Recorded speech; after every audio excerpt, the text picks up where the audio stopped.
আওয়ামী লীগ জাতীয় সংসদের ভেতরে মাত্র 11 মিনিটের ব্যবধানে গণতন্ত্রের কবর রচনা করে একদলীয় শাসন বাংলাদেশে কায়েম করেছিল, করে না?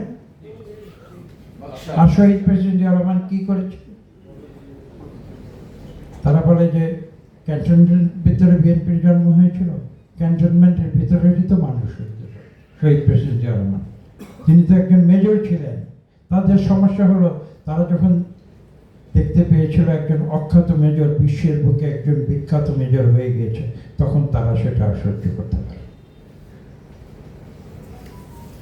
শহীদ প্রেসিডেন্ট জিয়া রহমান যে কথা বলছিলাম, যে সৈনিকেরা বিশ্বব্যাপী, বিশ্বের ইতিহাস আপনারা দেখুন, সৈনিকেরা এশিয়া, আফ্রিকা, ল্যাটিন আমেরিকার ইতিহাস পর্যালোচনা করবে।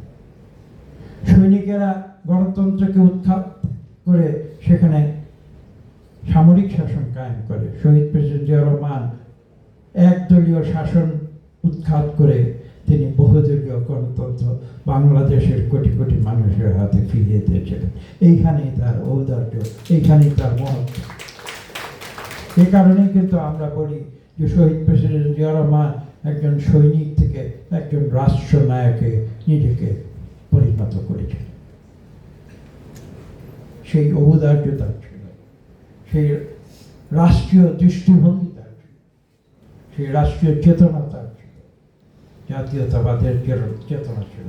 বাংলাদেশের মানুষকে তিনি অন্তর থেকে ভালোবাসতেন এবং তিনি তার সারা জীবন বাংলাদেশের জন্য তিনি দিয়ে গিয়েছেন।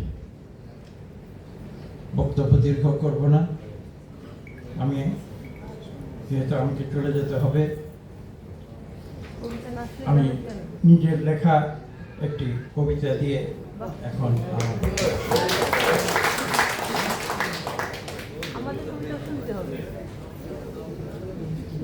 আমি কিছুদিন আগে জুলাই অগাস্টের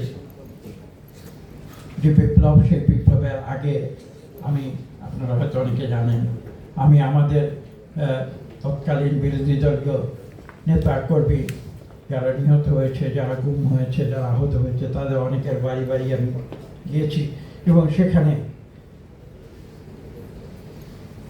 একটি বাড়িতে গিয়ে আমি সাংবাদিকদের মুখোমুখি হয়েছিলাম।